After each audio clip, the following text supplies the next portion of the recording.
Fallow's been a journey. Me and Jack met working at Dinner by Heston Blumenthal. We basically know pretty much exactly how each of us is going to think about any given situation. We'll have 80 members of staff, and then roughly we'll be doing around about 800 covers every day throughout the week. So it's a very large team.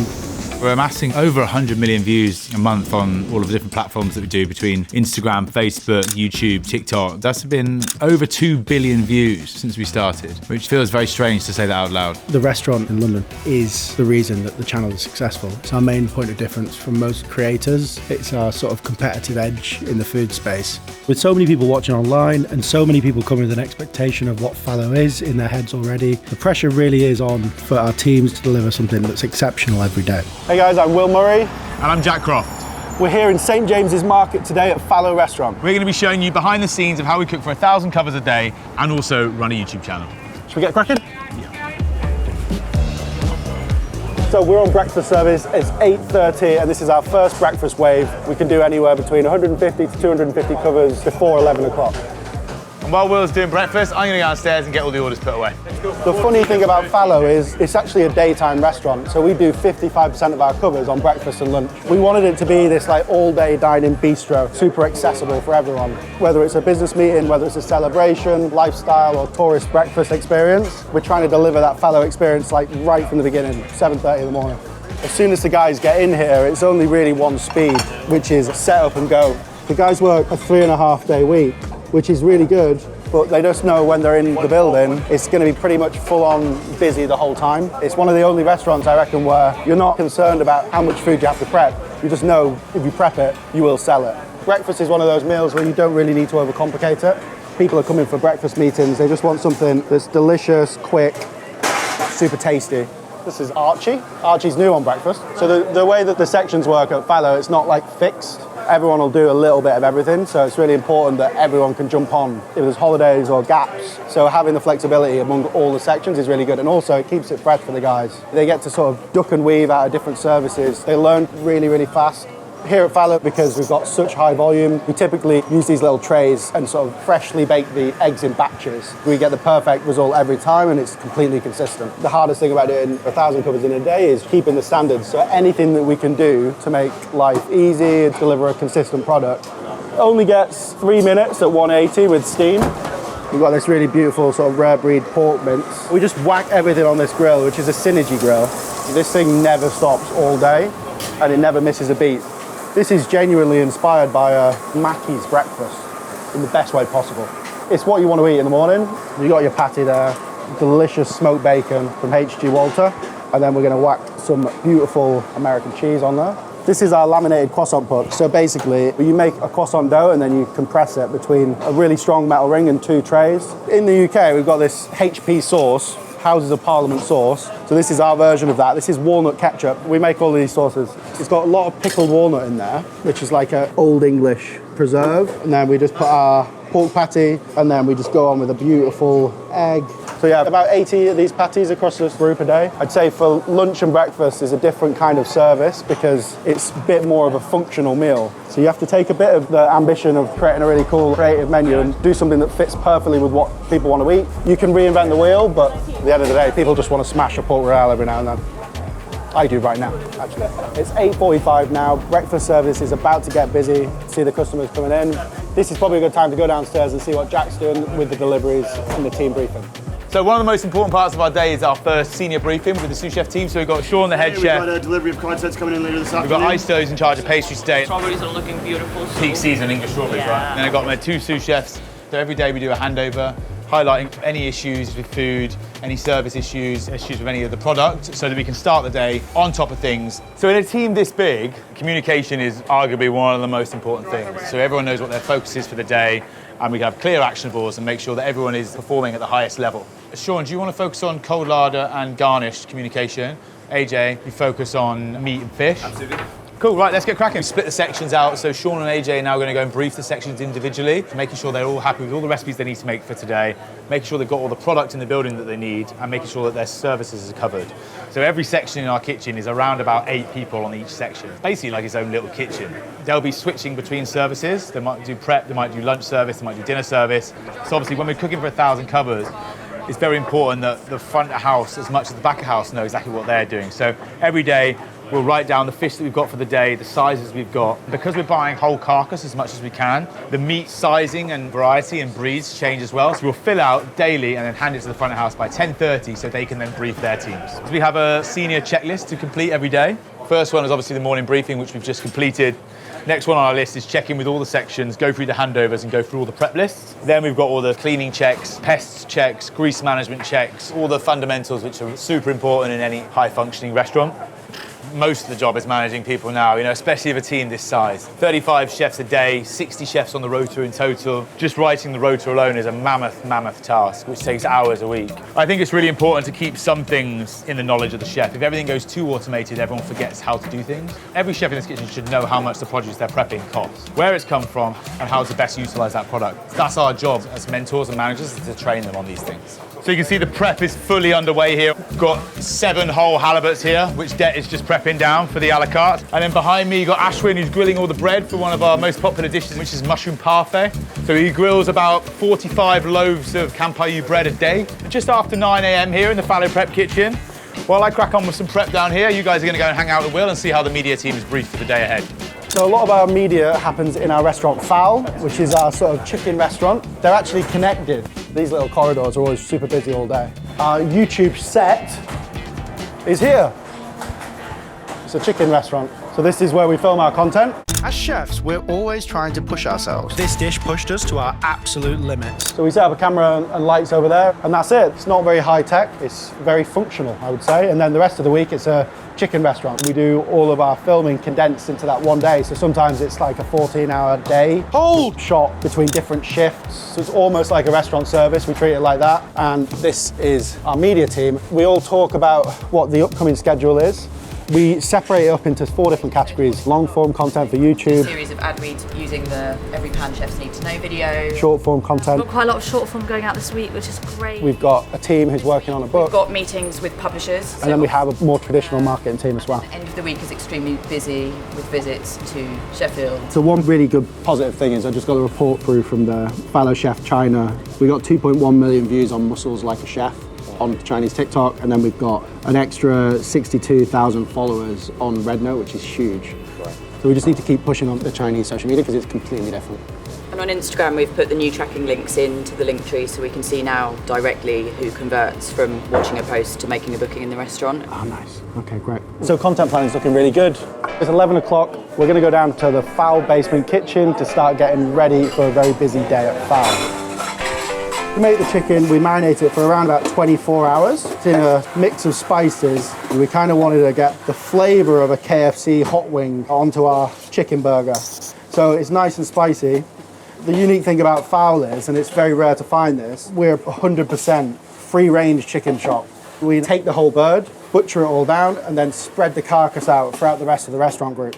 So once we've got our chicken really nicely coated in this sriracha spiced slurry, the perfect dry dredge needs to have a good amount of starch in there so it sticks to the chicken. And this recipe is quite high in corn flour, which probably out of all the starches had the best adhesion. The beauty of a thigh is there's more space for the dredge to hang on to rather than a chicken breast. We just lightly lift it up, and as we do this, we count to 60 in our heads, so 60 times. A small amount of moisture is released from the crease of the chicken as it gets tossed over. This insight came from a chicken consultant, which does exist. He actually came up with the recipe for the McChicken burger, and they worked out that if they basically tumble dry the chicken in a huge spice mixer 60 times, it gives the optimum level of crag. We obviously don't have a huge tumble dryer, we just have our hands. For even more adhesion, we have a mixture here of buttermilk, a few more spices, and then some corn flour with some water, and then we just drop our chicken into there. The thing that you always hear is you need to pack as much dredge on, but fried chicken is actually about how much dredge you take off. Fried chicken is hard. I thought it was easy, but fried chicken is difficult. So this is what I mean about the crag. This crag formation is the pinnacle of fried chicken. You can't get that unless you literally just stand there, turn it over 60 times, and really, really look after it. I want to tip off a little bit of the excess dredge, but not too much. And then we lay it into our clean oil. Really important to use fresh, clean oil every day. We only stay ahead 10 portions. We'll roughly sell around 150 to 200 portions a day. This fryer all day long, a chicken steam bath.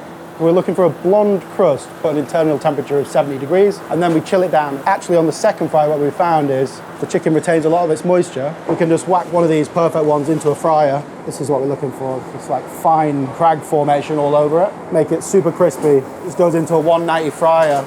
There's a lot of science and neuroscience that goes into the perfect fried chicken. Basically, the most addictive foods are ultra crispy foods matched with something tender. So that's why our brain just tells us to love high protein fried chicken. So we take out our chicken, and then what we've got is this chicken salt, a mix of like chicken bouillon powder, all of the flavors you love about chicken flavored crisps, with some Szechuan as well, which is a bit of hot and numbing, and then we cover it with our sriracha honey as well. And then we just whack on one cheese slice. That just goes under the sally for 1 second, just to soften. And whilst we're waiting for the chicken, we just build up our burger.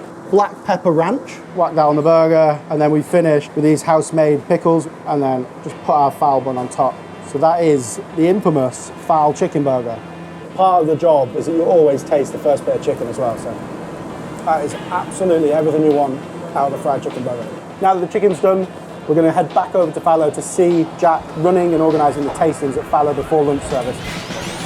Now 11:30, 12 o'clock we start lunch service and we go all the way through till 10:30 p.m. So we've got about 15 chefs upstairs at the moment, and they're taking all the stuff out of the fridges from breakfast and transferring it to all the a la carte stuff, as well as cleaning the kitchen and flipping the restaurant. It's the busiest part of the day. So we're going to jump on, help the guys clean, bring up all the stuff, a few coffees for the boys, of course. We've got about 350 covers for lunch. All the business meetings in the area coming in, they want their food quick. So if we're behind on the setup, we're behind on the tastings, or there's not enough food upstairs, we'll be behind for the rest of the day, and it'll be a really hard day. We quite often find sort of like towards the end of the week, people are having breakfast a bit later, they're taking their time a little bit, whereas start of the week, people might be finished breakfast by about 10, and you might have an extra 15 minutes, which is like a godsend. So we're just gonna set up the pass, get all the crockery changed over from breakfast to the lunch crockery. We'll have a team of about usually 3 to 4 sous chefs upstairs when we're doing this transition. As you can see, Sean, the head chef, AJ, senior sous chef. We like the sous chefs to be fully involved in the kitchen, helping the guys set up so that everyone feels on the same page. Whenever I'm on the pass here, I want everything within reaching distance of me, and that's the same on every section. Everyone needs to have everything within their reach so they're working efficiently, rather than having to move around the kitchen too much and becoming inefficient. Due to the nature of how busy we are and the volume we're doing and the amount of food product that's coming through the kitchen, we like to do the pre-service fridge check. This is our starter checklist. It's probably around about 50 items or so. We've got the same for the main course list as well, so it's a big old challenge. It usually takes us about 20 minutes, half an hour to get through this, and we do that before every service. Perfect, waffles are looking great. By the time we get to service, things have already been checked 2, 3, sometimes 4 times. Upstairs, everything is designed so that it can be finished very quick in service. So just making sure that the batter is correct, they've got the correct seasoning on them. Just before lunch service is the best time to walk around the kitchen because every drawer is full. We'll go through about 6-9 pounds of these shiitake mushrooms every day. Checking that they've cooked correctly, they're marinated long enough, the thickness is right. Never gets old. Quick math, 21, 22, 23, it must be 45 drawers, maybe. That's upstairs alone. Check all of them every day. You can't rely on just 2 or 3 people to taste everything. So it's all about teaching the chefs on the sections to be their worst critic. Too many kitchens work in a way where it's like, oh, whatever the sous chef says goes, where it should be about making these guys better cooks, teaching them how to cook, teaching them how to check their own stuff, and that's ultimately our job. There's a big element of trust with a team this big. We're working 50 hours a week. You want to work with a team that you enjoy, you're having fun with.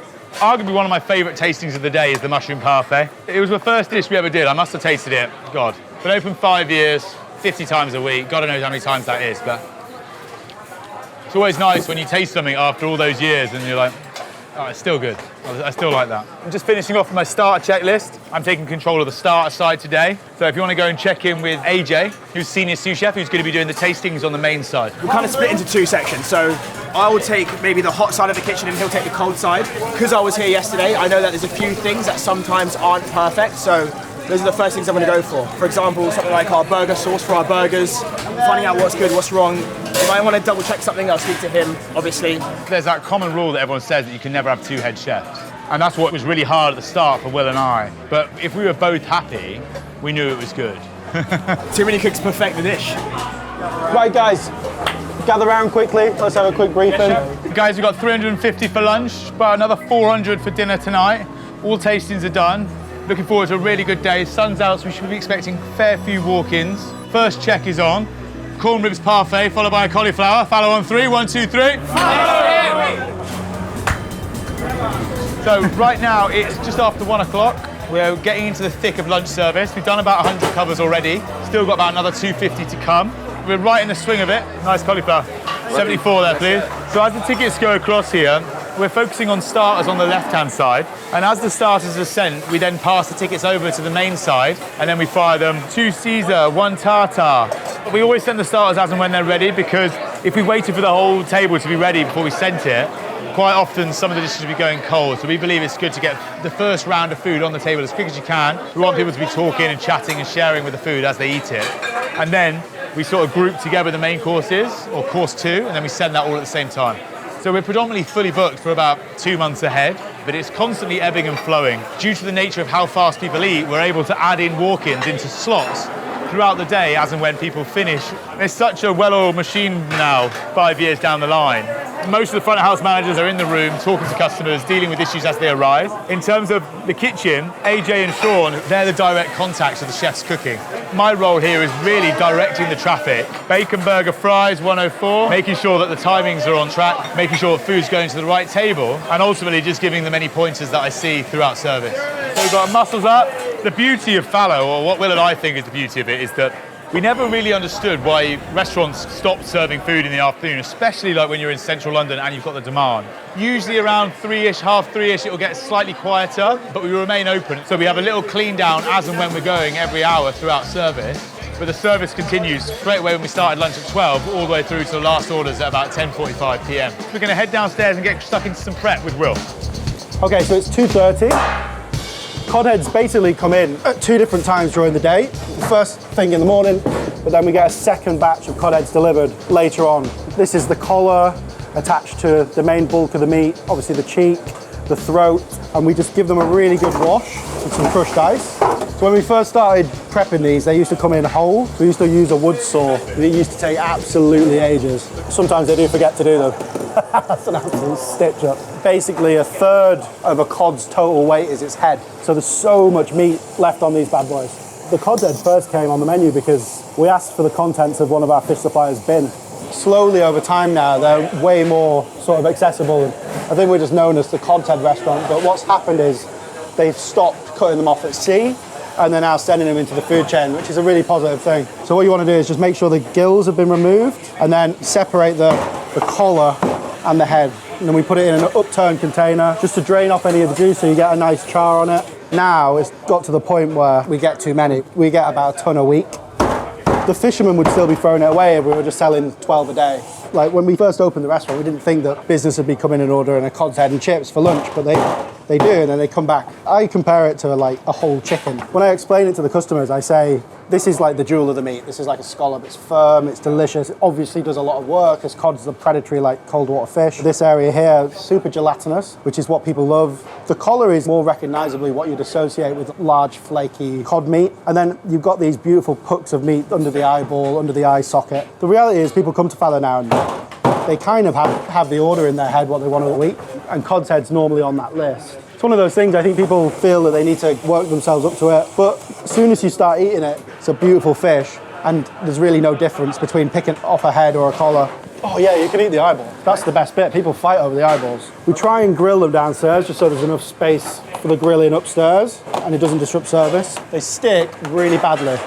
So we're just drying them off, then we're going to lubricate them with a little bit of veg oil and some fine salt before whacking them on the grill. We take it to around about 56 degrees.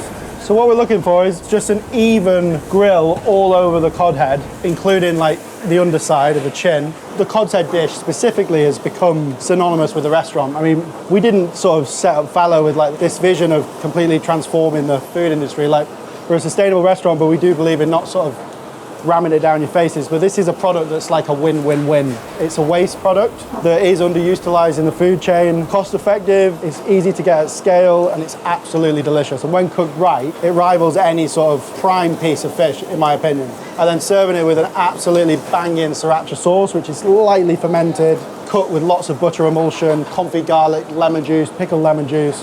That's the thing about food in London. We've got some of the best international cuisine in the world. I suppose we never really focus on it being pigeonholed into any sort of specific type of cuisine. Okay, so once these are all grilled off, they'll go upstairs, they'll get finished on the grill again, and then in the oven, slowly brought up to about 56 degrees, allowed to rest, really important because the heat needs to go through all those different crevices in the head. And then they're served with our sriracha butter sauce, a little bit of herb oil, and some pickled lemon juice to finish. So the fish is going upstairs for service. We're going to check out what meat we need to prep for the rest of the day. Here we have our dairy cow section in the fridge. So we use only dairy cow beef. This is typically what we hold at any one time. They're dry aged for a minimum of 46 days. The difference between dairy cow and other beef, typically it's 5 to 6 to 7 years old, and it's finished on grass. You get this beautiful creamy yellow fat, very similar to what you would get in like a Rubia Galicia in northern Spain. We like a full flavored type of beef. And we've got a lamb here, which is going on the menu. So I'm gonna take this out so Jack can prep it. Here we go, chef. Oh, special delivery. There we go. Leave it to you, chef. You hunt that one yourself, did you?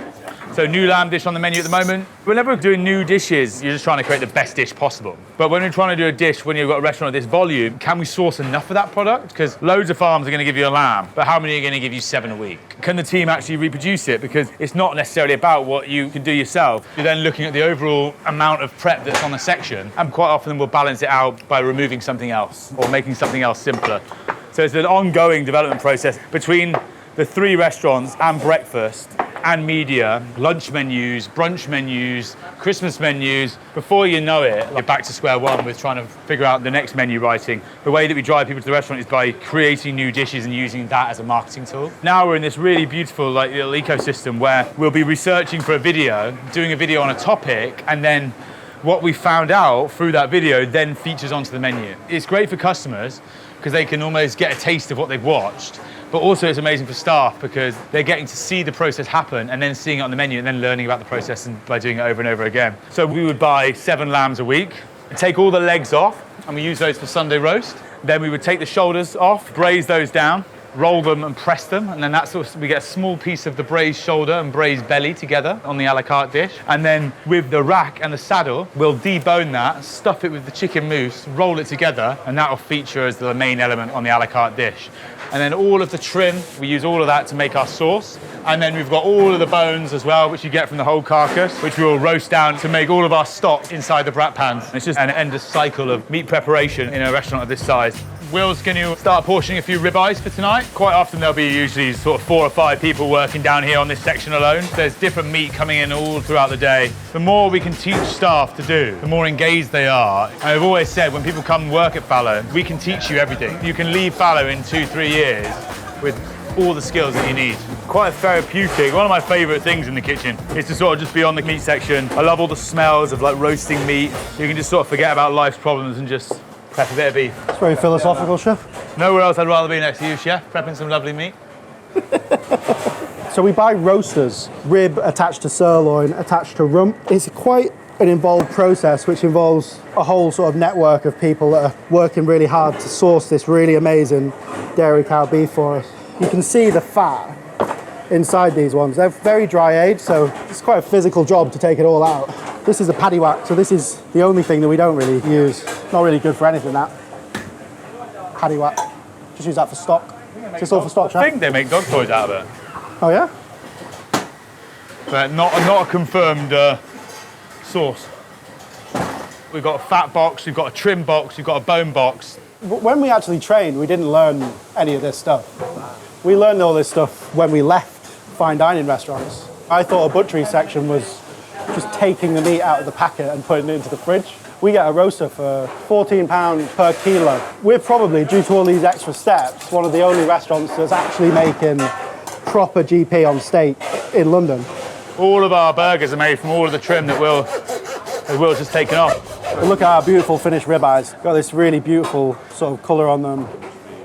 I think for dairy cow, it's a much older animal. It's done a lot more work. What starts to happen is that beautiful herbaceous fat gets concentrated as the water in the meat evaporates, and the product that you get left with is just superior from a taste point of view. When we were first sort of learning about it all, dairy cow for us was coming from a supplier called Chuleta, and they were getting it direct from Spain. But obviously we have amazing dairy in the UK. And the best way to cook this is pretty simply like good layer of fine salt, flip every 20-30 seconds, give it a nice rest, and then that's it. We serve it with a really nice smoky chipotle chipotle butter and a crispy garlic crumb and a really good quality sauce made out of all of this trim. As we come to the end of afternoon's prep, that's when we'll get the stock on for the next day. All right, so one of the best things about this approach is that we get a really good amount of very good quality trim, and then we colour this off until it's really, really roasted. I think we do believe that like the foundation of a good restaurant is in the sauce. The best thing about this is it cooks under pressure. We can cook it in 3.5 hours rather than 18 hours, which is great for operations, but also like no one ever really talks about freshness in stock. These are 100-litre kettles. We'll use anywhere between 2 of these per day minimum, and then sometimes overnight if we're in the weeds. Lamb fat is by far the best fat to use to make stock. It sort of permeates all of the sauce and you get this really rich lamb flavour. And this Maillard reaction is going to be the foundation to the flavour in the sauce. If you burn the pan at any stage, you'll taste it in the final sauce. So once we've got this beautiful golden colour on our lamb, then we go in with a good amount of white onion. Onions are going to give sweetness to the stock, and it also deglazes the bottom of the pan as well. So carrots go in, parsley stalks, and then we're going to roast our beef bones, add some tomato puree, add a bit of booze, and then allow it to pressure cook for about 3.5 hours before chilling overnight, removing the fat and reducing tomorrow. Okay, so now that the stock's on, we can head upstairs, start on evening service. It's 5:30, so we'll have our first wave of customers coming in. Table 46 coming up next. Things are really heating up here. We're going to have to get back into the kitchen. Thanks for spending the day with us at Fallow HQ. Right, you're going to do 1 cod there and 1 fry.